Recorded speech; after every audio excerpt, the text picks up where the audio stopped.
Objection মাননীয় দর্শক, এই কনকনে শীতে আমার মক্কেল কম্বলের নিচে ধুরা সাপের মতো প্যাঁচ মেরে শুয়ে থাকে। সে পারে না গুক্কু সাপের মতন ফনা ধরে সবল মারতে, কারণ তার বউ নাই। সে কিভাবে সবল মারবে? Order order order.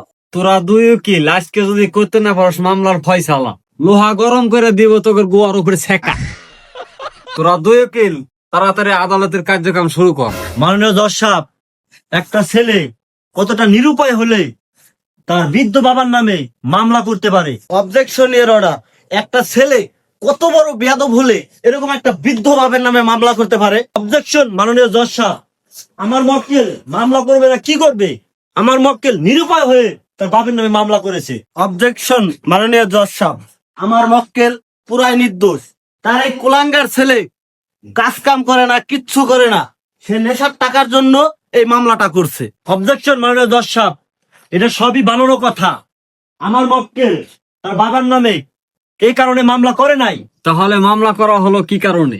মামলা করেছে এই কারণেই, আমার মক্কেল এই কনকনে শীতে বিয়ে করতে পারতেছে না, তার বাবা তাকে বিয়ে করাচ্ছে না, শীতে কাঁপতেছে আমার মক্কেল। অবজেকশন মাননীয় জজ সাহেব, আমার প্রতিপক্ষ উকিল এভাবে করছে, এটা কোনো যাত্রা বলা না, এটা কোর্ট। মাননীয় জজ সাহেব, এটা ফাল পারার জায়গা না, সে যেন ফাল কম পারে। অবজেকশন মাননীয় জজ সাহেব, এখানে কে যাত্রা বলার মঞ্চে ফাল পারতেছে তার পোশাক দেখে বোঝা যাইতেছে।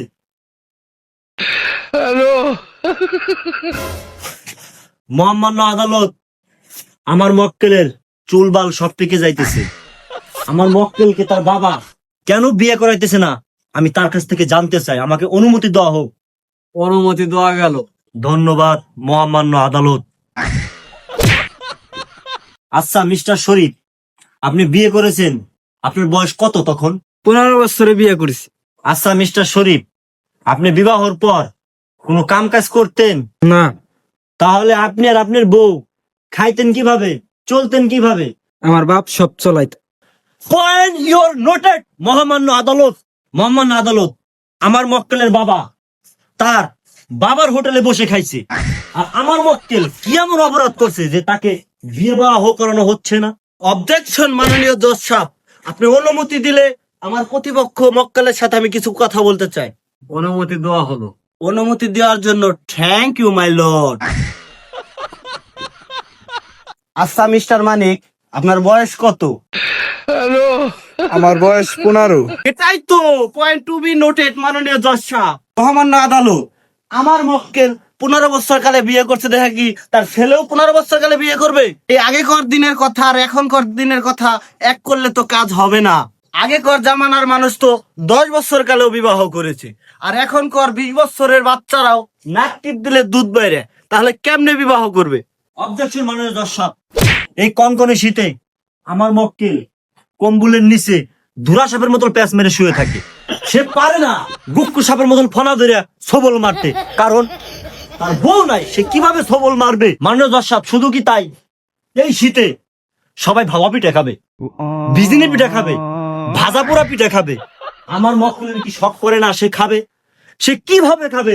তার তো বউ নাই, তাকে কে খাওয়াবে? মহামান্য আদালত, তাই আমার আবেদন মহামান্য আদালতের কাছে, আমার মক্কেলকে যেন তার বাবা দূরত্ব বিয়ে দিয়ে তাকে এই কনকনে শীতে থেকে তাকে বাঁচায়। Order order order. সকল সাক্ষ্য প্রমাণের ভিত্তিতে বোঝা গেল মানিক মিয়া পুরাই নির্দোষ। সব দোষ তার বাবার। কারণ মিস্টার মানিককে যদি তার বাবা যদি বিবাহ না করায়, পাশের বাড়ির ভাবির দরজা ভেঙে চলে যাবে, এর দায়ভার কে নিবে? তাই এই আদালত ঘোষণা করছে মিস্টার শরীফ এই শীতে তার ছেলে মানিককে বিবাহ দিবে। আজকের মামলার ফয়সালা এটাই। কি মজা, এই শীতে বিয়ে করবো? না, ইজ্জত পাইলাম না।